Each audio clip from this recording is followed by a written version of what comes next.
It's the one-year anniversary of when the World Health Organization labeled the virus outbreak a pandemic. We look back how Beijing's response impacted the outbreak's timeline. The Chinese Communist Party describes its definition of patriotism. The meaning in a communist system marks a departure from what it conveys in the West. We look back to China's history for a lesson on what to do when faced with tyranny. And a top Chinese official admits China has a serious unemployment problem. He says 1 in every 7 have no stable income. Welcome to China in Focus. I'm Tiffany Meyer. Before we start, we are being censored. Some of you have been unsubscribed. Others aren't getting notified about our videos. We're also being demonetized. Make sure you don't lose access to NTD by subscribing to our newsletter. Sign up at newsletter.ntd.com where you can access all of our content. Thursday marks the one-year anniversary of when the World Health Organization labeled the CCP virus outbreak as a global pandemic. Now, we look back on the history of the infection, how it started, and how Beijing's response impacted the outbreak's timeline.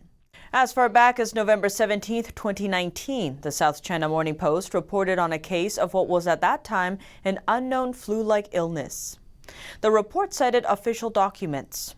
Weeks later, on December 1st, the earliest documented patient was found to be infected with a strange sickness. According to a China-based study, the first evidence of human-to-human transmission was found in mid-December. But as part of Beijing's cover-up, that information was not released to the public until much later. Further research from a lab in China revealed the virus's genome sequence on December 27th, shedding new light on how the infection attacks the body. 3 days later, famed Wuhan doctor Li Wenliang shared a warning on Chinese social media. He urged caution over the new highly contagious virus, which was later named the CCP virus or COVID-19. On New Year's Eve 2019, China made an official announcement about cases of a viral pneumonia, though it still did not publicly admit person-to-person transmission. The same day, Taiwan tried to sound the alarm by alerting the World Health Organization to possible signs of human transmission, something Taiwan officials later said the WHO ignored. The island also put protection measures in place that day, especially in its airports, becoming the first in the world to do so. The situation really started ramping up as the world entered 2020. Wuhan's virology lab completed the full genome sequencing of the virus on January 2nd, but the information was not shared with other nations until more than a week later. According to leaked documents from the following day, China's National Health Commission told regional health authorities to increase precautions against what was called a major sudden outbreak of infectious disease. At the same time, a number of early whistleblowers were silenced by police. That's including Dr. Li Wenliang and other 7 doctors from Wuhan. Authorities accused them of spreading rumors. Reports from the Associated Press say that by mid-January, Chinese officials determined that the world was likely facing a full-blown pandemic. But they kept the information quiet, choosing not to inform the public. A day later, on January 15th, Chinese officials announced that the risk of human-to-human infection was low. The notice is in contrast to an internal document obtained by the Epoch Times, which reveals health officials already knew about the severity of the virus and were preparing for human-to-human transmission and mass virus spread. The announcement came just ahead of China's Lunar New Year celebrations. Because officials downplayed the danger, 40,000 families gathered in Wuhan to celebrate. Human-to-human transmission was finally announced in China 2 days later, on January 20th. But the damage was already done.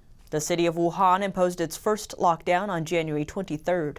By then, 5 million people had already left the city for destinations around the world. Days later, with lockdowns in full swing, Wuhan's mayor admitted that disclosures about the outbreak hadn't been timely. But he blamed China's central regime authorities. By the end of January, the WHO declared the outbreak a global health emergency, all while praising China's response. The University of Southampton released a study months later, stating that if China had responded to the outbreak 3 weeks earlier than it did, virus cases could have been reduced by 95%. Hong Kong is moving a step closer into the grip of the Chinese Communist Party.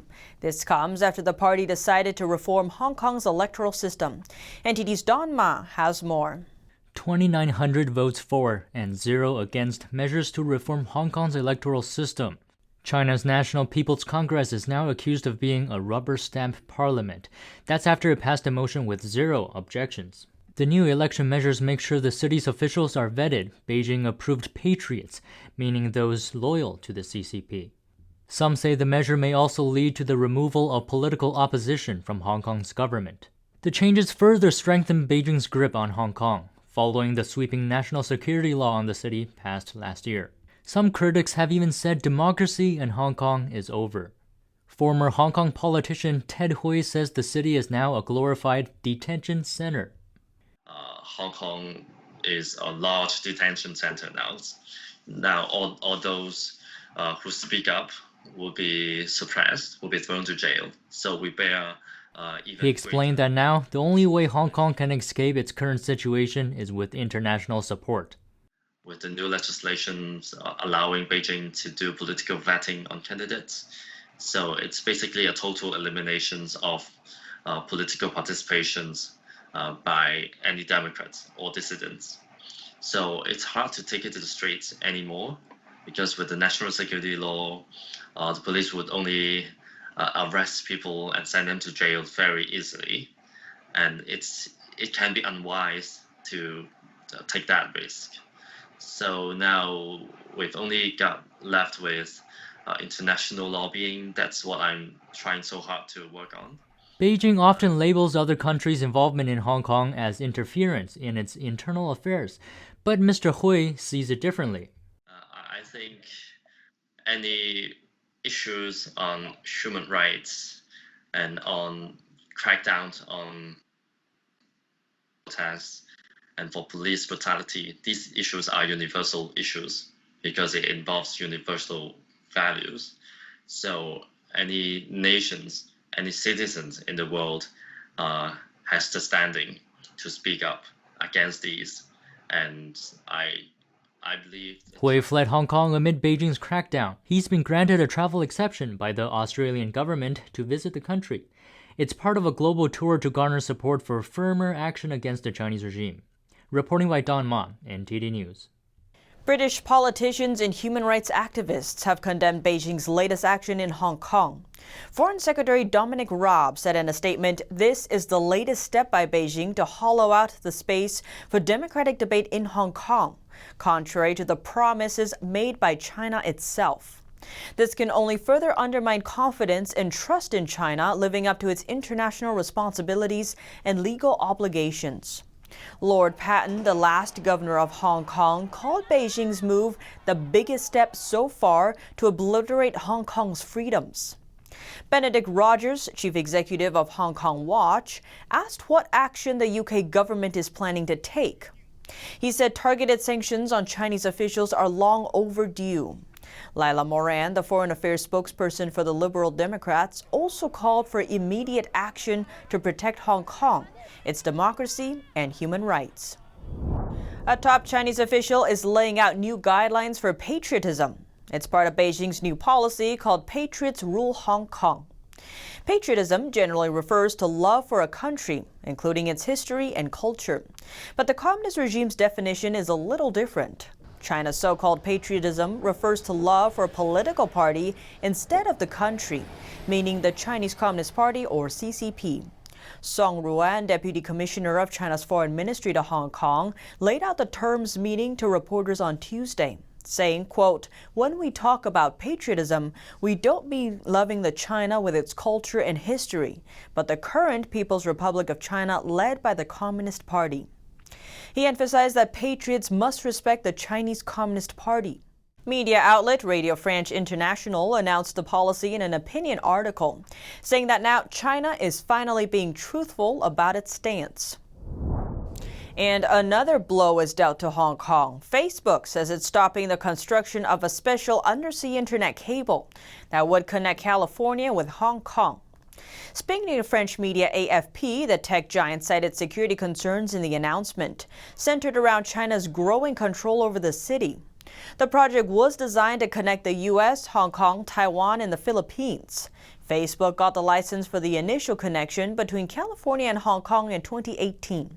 But Washington has opposed the project, also voicing concern over potential risks related to China. The Justice Department proposed a change to the project last June, suggesting the cable could bypass Hong Kong instead, because equipment there could expose U.S. web traffic to Beijing. Now that the CCP admitted Communist China exists separately from Chinese culture and history, we explore how the current communist regime would be evaluated, according to ancient Chinese culture. The CCP often uses what it calls China's special national condition to justify its totalitarian rule and crackdown on dissidents. But throughout thousands of years of Chinese history, the right to rebel against an unjust ruler has roots in mainstream traditional thoughts. Sun Yat-sen was the founder of the first democratic republic in Asia. He established the Republic of China in 1912. The Republic of China government later relocated to Taiwan in 1949, and the Chinese communists took control of the Chinese mainland. Sun attributes his principle of democracy partially to traditional Chinese thought. These traditional phrases say things like heaven sees with the eyes of its people, heaven hears with the ears of its people, and the people are of supreme importance. The sovereign comes last. In ancient China, the source of an emperor's legitimacy came from heaven. It's known as the mandate of heaven, but it wasn't an unconditional privilege. The ruler is obliged to heaven to be virtuous and implement benevolent governance.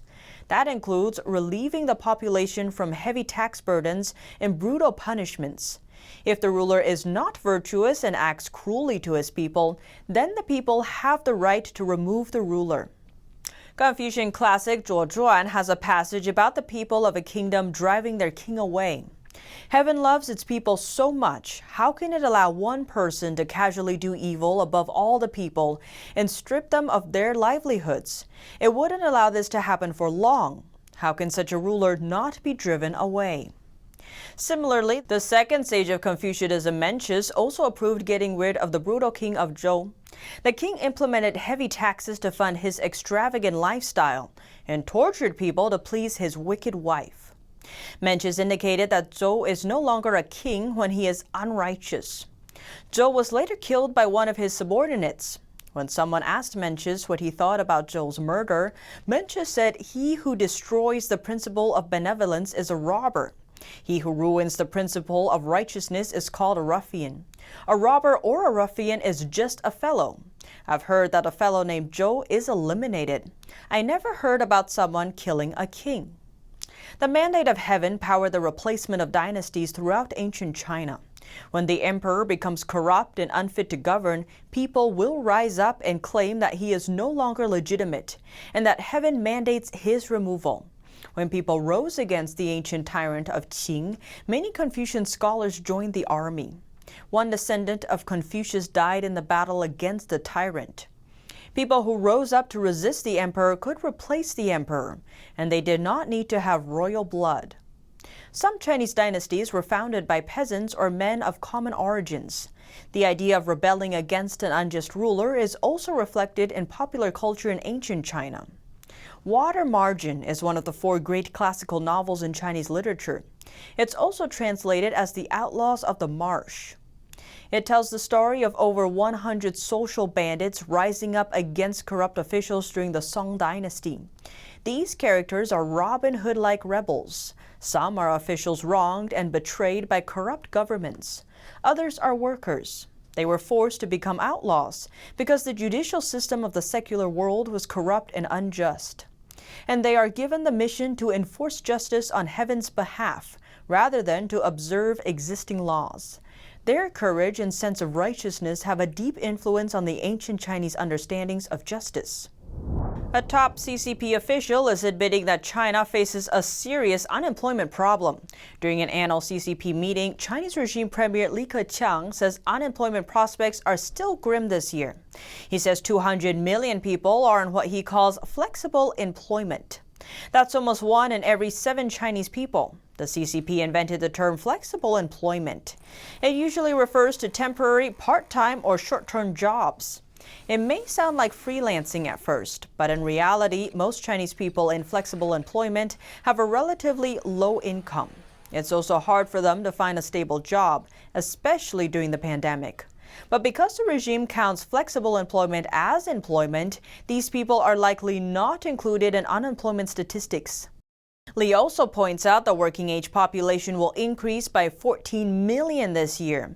That includes 9 million college graduates. And this is a record high. Nearly 300 million migrant workers will also need jobs. CCP leader Xi Jinping is surprising some people with his comments on Western countries. One of his comments is Chinese people can now look at the world on the same level. Two China experts are trying to figure out what Xi means. NTD's Becky Zhou has the details.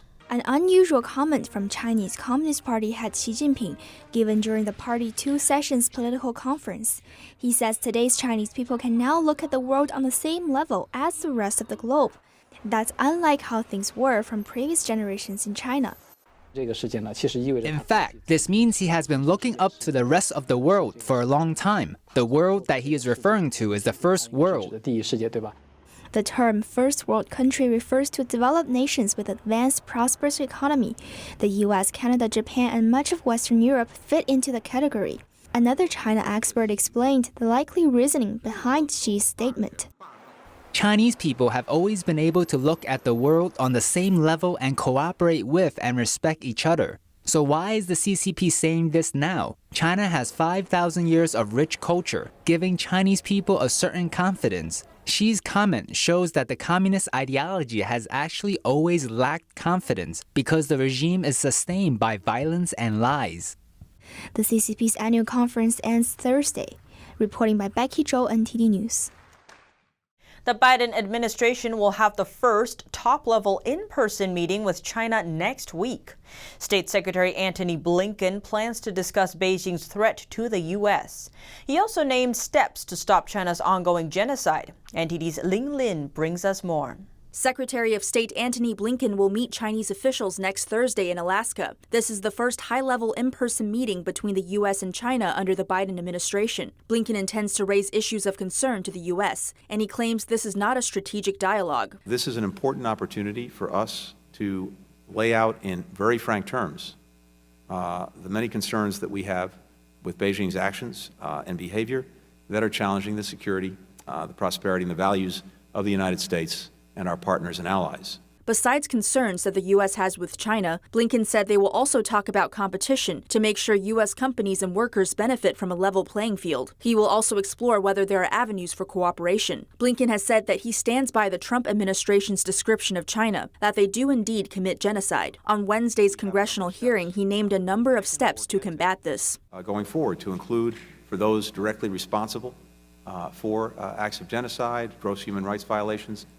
sanctions, visa restrictions, etc.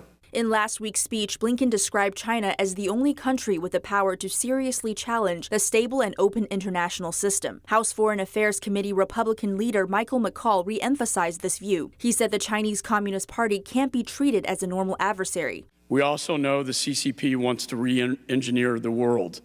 Xi promotes his Marxist ideology as a better way than democracy. White House National Security Advisor Jake Sullivan will join Blinken's meeting with China's top diplomat Yang Jiechi and State Councilor Wang Yi. The meeting will follow Blinken's first overseas trip to Japan and South Korea. Reporting by Lin Lin, NTD News. The Chinese regime's foreign ministry confirmed on Thursday that China has accepted the invitation to attend a high-level meeting with the U.S. The foreign ministry also says the U.S. should stop interfering in what it calls China's internal affairs. It urges the U.S. to, quote, get U.S.-China relations back on the right track. To the CCP, disputes with Taiwan, the mistreatment of Uyghurs in Xinjiang, and the suppression of freedoms in Hong Kong and many other issues are all considered internal affairs. And the CCP considers getting back on the right track a return to the pre-Trump era. Since President Biden came into office, the CCP has been urging the Biden administration to reverse Trump's China policies. More than half of surveyed Canadians say a war against the communist regime is already happening. A Maru public opinion survey revealed public opinion on the topic, polling over 1,500 Canadian adults. 52% of respondents said they see China as the biggest security threat facing Canada.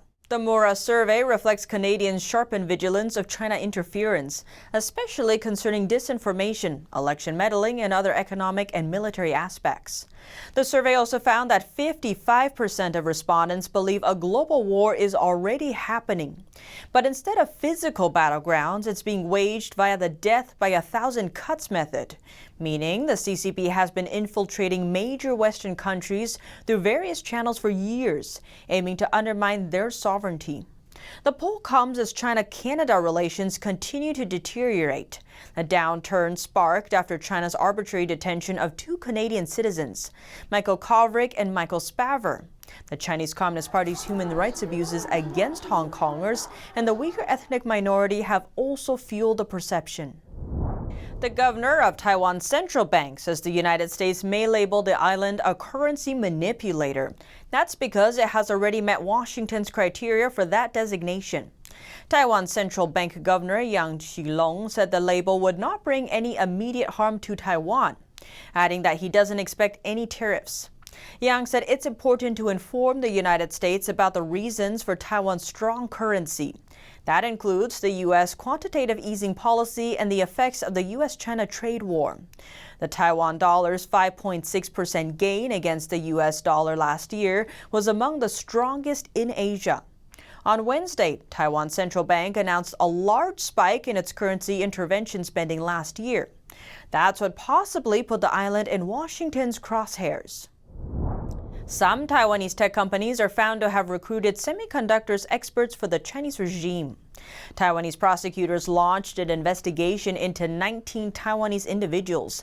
These individuals are involved in poaching Taiwanese experts for Chinese companies. Some of the individuals were paid an unusually high salary by Chinese companies in Taiwan. The Chinese companies asked them to recruit their former co-workers. In the past 3 years, hundreds of Taiwanese semiconductor professionals were successfully recruited into working for Chinese companies. That's according to the prosecutors. The prosecutors also say the efforts seriously undermine the development of Taiwan's semiconductor industry. The 19 individuals are accused of violating a law in Taiwan. The law requires Chinese businesses to acquire official approval before doing business in Taiwan. Taiwan previously banned Chinese firms from building semiconductor companies in Taiwan. And that's all for today's China in Focus. Thanks for watching and see you tomorrow.